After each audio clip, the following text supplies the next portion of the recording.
Bienvenidos a esta siguiente presentación. Estaremos hablando de digamos, de un tercer momento de aplicación del método del reto. En este caso nos interesa la identificación de causas fundamentales y la identificación eh, del reto específico a afrontar. Pues bien, veamos dónde quedamos en las sesiones anteriores. Partíamos entonces de la utilización del enfoque del diagnóstico por necesidades de salud, ¿no? Una vez identificado la visión o el resultado esperado, ¿no? O los resultados esperados, que es necesario tener una apreciación o dato o medir, digamos, de dónde partimos, cuál es la situación actual y proponernos metas alcanzables y medibles, ¿no? Esto es lo que construiremos como situación deseada o normada, ¿no? Siempre la misma lógica debe estar privando, ¿no? Si necesitamos mejorar esa situación, eso requerirá innovación o mejora en las partes, digamos, que se portan de manera lógica, digamos, esa mejora en la calidad de la situación, del estado de salud o de producción de bienes y servicios, ¿no? Es decir, tiene que soportarse con procesos de innovación o ampliación, digamos, de los servicios entregados o de innovación, mejor en cantidad o en calidad o de desempeño en los recursos requeridos, tanto físicos como humanos, ¿no? Esos son los aspectos fundamentales sobre los que se cimenta cualquier transformación de la situación actual. Sin ello, pues no podríamos transformar absolutamente nada. Tiene que haber mejoras centradas en procesos de trabajo. Luego de haber caracterizado esta situación, ¿no? Lo que nos permite la caracterización de la situación actual es plantearnos metas, ¿no? La idea es que estas metas además sean susceptibles de ser medidas, es decir, tenemos que generarlas como indicadores Matter. Y lo que decíamos, una vez identificada la brecha, variación o problema relacionado al logro esperado con referente a la situación actual, es necesario mapear a los implicados en la mejora o acortamiento de esta brecha, variación o problema.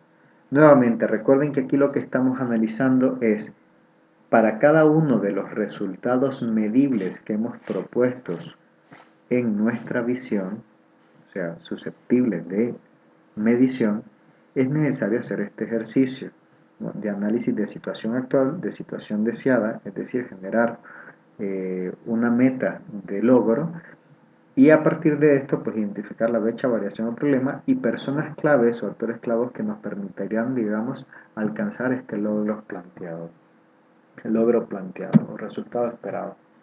Bueno, ¿qué sigue? Ya hemos mapeado actores, pero ¿qué sigue? El método del reto propone, digamos, que es necesario un siguiente paso, ¿no?, que es caracterizar adecuadamente cuáles son los obstáculos y las causas fundamentales del por qué estamos actualmente en la situación actual y no hemos alcanzado y por qué no estamos en la situación deseada. Es decir, tenemos que identificar puntualmente todo y cada uno de esos nodos críticos que hay que atacar para lograr, digamos, el cumplimiento de los logros propuestos. Para ello, generamos, digamos, el paso 6, que es identificación de causas fundamentales. Esto es interesante, ¿no? Identificada la brecha, variación o problema relacionado al logro deseado, es decir, para el logro propuesto o el logro que estamos analizando, hay una situación basal y hay una situación deseada. La diferencia entre lo basal y lo deseado es la brecha, variación o problema. Tenemos que contestarnos a la pregunta ¿por qué estamos en la situación actual y no logramos, digamos, en este momentito lograr a la situación deseada? Y eso es el análisis de causas fundamentales. Entonces, este proceso debe permitir identificar las causas más importantes que estarían determinando la existencia del problema, la existencia de la brecha o variación.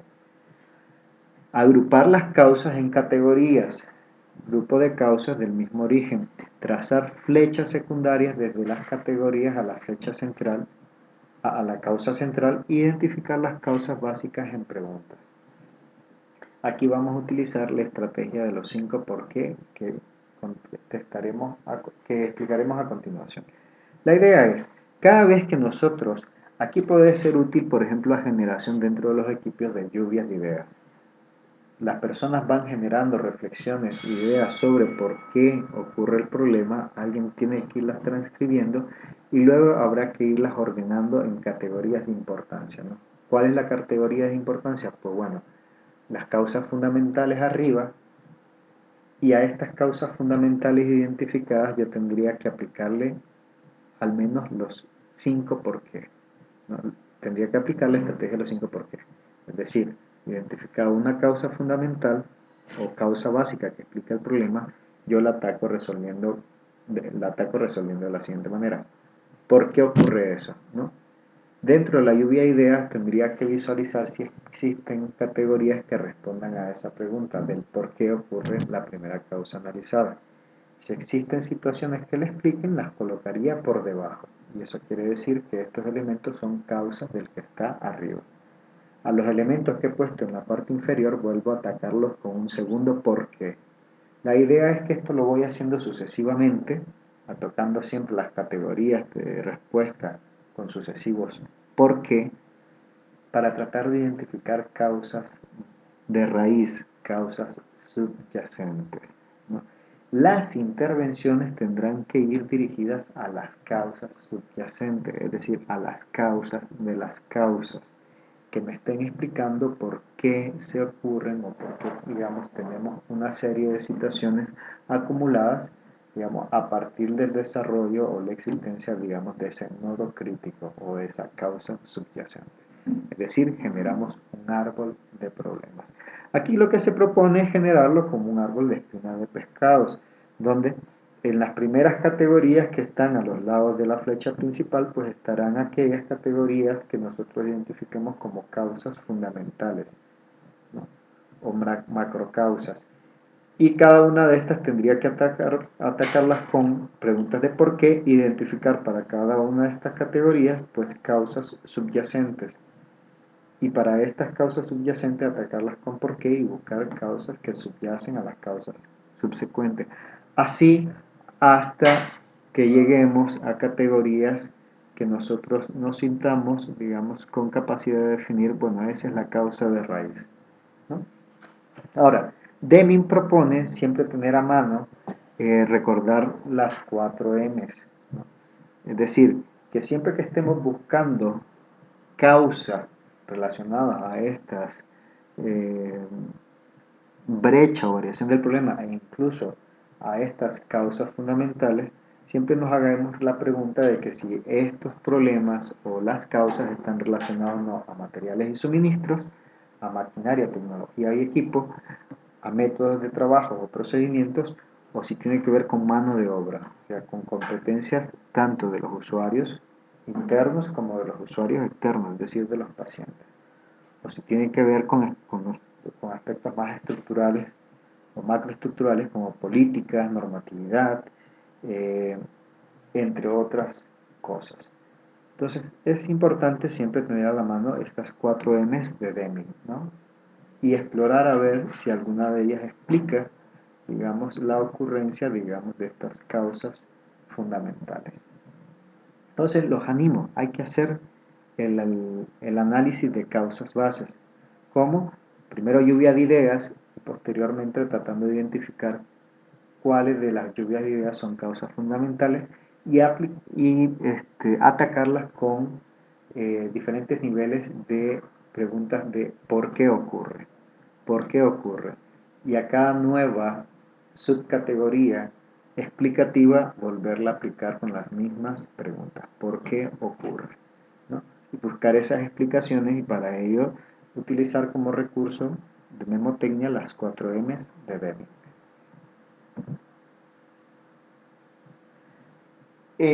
Podemos utilizar, y la espina de pescado es un buen instrumento. Sin embargo, no es el único que se puede utilizar. Hay otra serie de estrategias que se pueden utilizar, digamos, para resolver este análisis de causas fundamentales.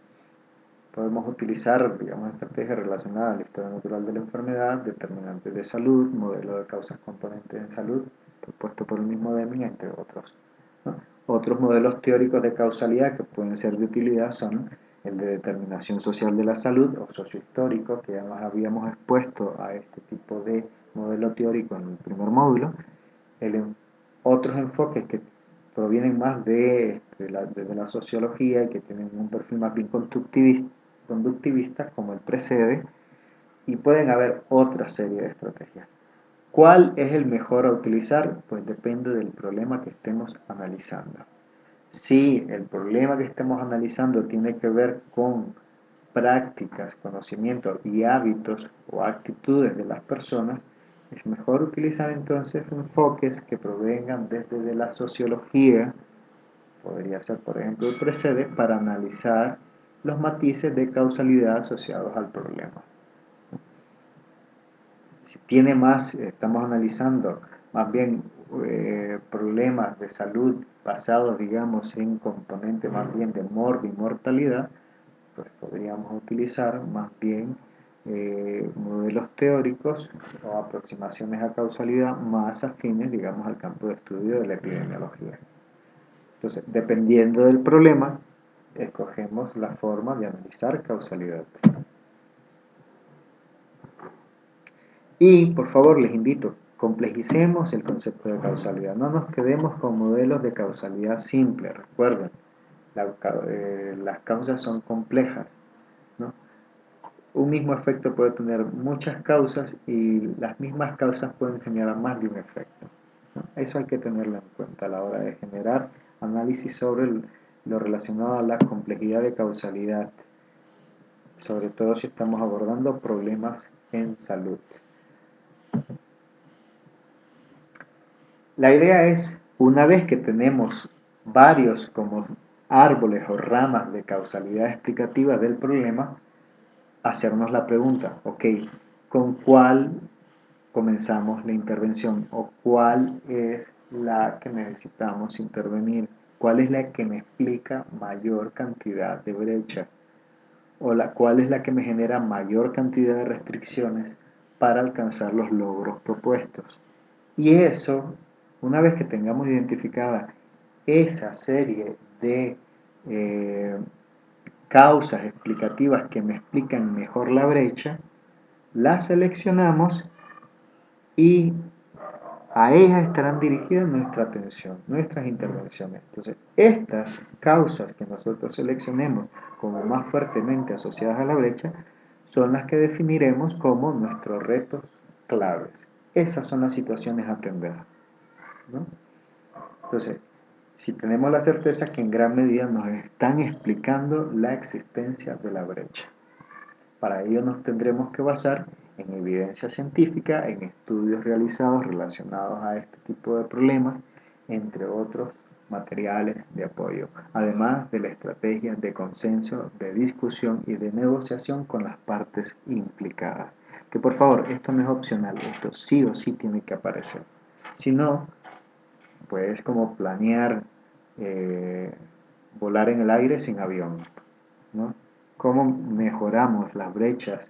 ¿Cómo mejoramos productividad? ¿Cómo mejoramos resultados si el personal que tiene que desarrollar las acciones no lo estamos implicando? Que necesariamente si no lo hacemos así a través de procesos activos de comunicación y negociación, cualquier intervención que planteemos está necesariamente o hay muchas probabilidades que esté eh, dirigida a fracasar. Recuerden nuevamente que la brecha está relacionada al logro o al resultado que nosotros estamos analizando. Una visión propuesta puede tener más de un logro esperado. Habíamos dicho, ¿no? Más de un elemento clave. Recuerden este elemento clave, hay que medir la situación actual proponer metas de mejora. La diferencia entre la meta y lo actual es la brecha de a cubrir, ¿no? O el reto general a desarrollar. Ahora lo que nos interesa es identificar causas claves relacionadas a esa brecha y dentro de las causas claves identificadas y analizadas a través de la estrategia de los 5 por qué, identificar nodos críticos o factores causales que estén fuertemente relacionados a esta brecha y sobre los cuales nos centraremos para intervenir. Es decir, identificaremos retos específicos para resolver cada uno de los logros, brechas relacionadas a los logros propuestos. Y digamos, aquí concluiríamos con esta parte de esta semana, digamos, los avances con respecto a la aplicación del método reto. Tareas que tienen que desarrollar entonces para las brechas identificadas para cada uno de los logros propuestos en los talleres anteriores, tendrán que hacer el análisis de causalidad relacionado a la brecha de al menos uno de los resultados Matter propuestos, ¿no? Causalidad relacionada a la brecha existente en al menos uno de los resultados Matter propuestos relacionados a la visión compartida generada en el primer taller. Y eso será, digamos, el producto a revisar en la sesión de integración de la próxima semana. Dudas, comentarios, inquietudes, por favor diríjanse a los tutores para evacuarlas y entregar un producto de mayor calidad. Hasta acá esta presentación.